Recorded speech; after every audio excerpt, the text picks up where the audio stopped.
पद्मजा, देखिए ये सारी पार्टियां हैं ना, आज जो इतना उछल रहे हैं, 24 पार्टी 26 पार्टी, जिसमें 10 पार्टी के पास कोई वोट नहीं, कोई सीट नहीं, कोई एमएलए नहीं, कोई एमपी नहीं, कुछ नहीं, कोई आता पता नहीं, फिर भी उछल रहे हैं। लेकिन मैं इनको बताना चाहता हूं कि आज इनका रिकॉर्ड कर ले नवल किशोर को, यही बात सुनाइएगा किसी दिन मिलेगा इनके साथ कि जैसे जैसे इलेक्शन नजदीक आएगा, ये जैसे कुएं में मेंढक एक दूसरे को खींचता है ना। एक मिनट चुप रहिए, सुनिए, एक मिनट सुनिए, बीच में नहीं, okay, बीच में नहीं बोलते हैं। Dr. Saab, I'll come back to you. Just give him 30 seconds. I'll come back to you. Yes.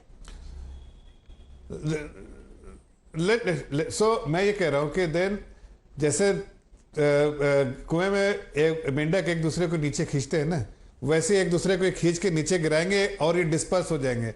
मुझे कुछ इनको बांटने की जरूरत नहीं, ये देश को बांटने के लिए चले हैं, लेकिन देश इनको बांट देगा अलग अलग इसमें, इसलिए कि इनकी जो पॉलिसी है, जो नियत है, वो सिर्फ सत्ता में आने की और सत्ता में माल कमाने की जो नियत है, वो देश की जनता समझती है। They cannot and they will not be able to mislead the nation. Now people understand what is their true motive. As I said, that East India's intention is to mislead the nation, but ultimate objective was to plunder the nation's wealth. That is what they have succeeded in it. Likewise, okay, interesting. Here is the reason why, Riju Datta, here is the reason why we are told now that specific mention was made to East India Company, just like in East India Company and PFI, anti-national activities and plundering the nation. Riju Datta.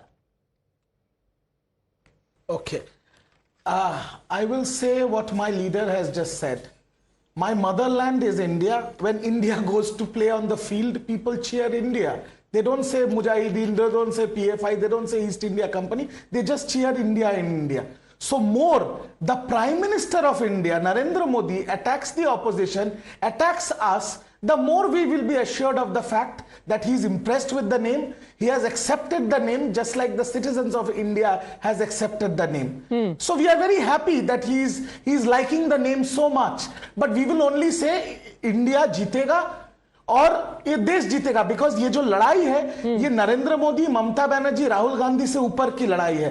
This fight is for India, it's people and it's constitution, and India will prevail and India will win. So I am very grateful that the prime minister is so impressed his and he likes the official name. designation is Prime Minister of India. So भले से India जीतेगा तो prime minister of India तो अभी मोदी जी हैं. Is he your Prime Minister then?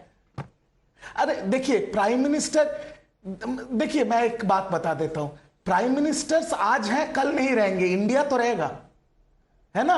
और आपका जो और एक दूसरा सवाल आपने नवल किशोर जी को पूछा था, जो उस पे एक छोटी टिप्पणी कर देता हूं कि जहां विरोध और विरोधियों को गद्दार मानने का भाव है, वहां लोकतंत्र समाप्त होता है और तानाशाही का उदय होता है. पता है आपको किसने कहा था ये?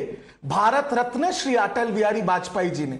अगर आज वो जिंदा होते तो जफर साहब और मोदी साहब इन दोनों को या तो चपेड़ पड़ती या उनको गुस्से से उनको समझा देते कि आप लोग क्या कर रहे हो देश के साथ और लोकतंत्र के साथ. You know, it's very interesting. It is truly interesting when you have the Jamaat-e-Islami quoting Golwalkar in their affidavit and the Trinamool Congress quoting Vajpayee ji in their argument against the BJP.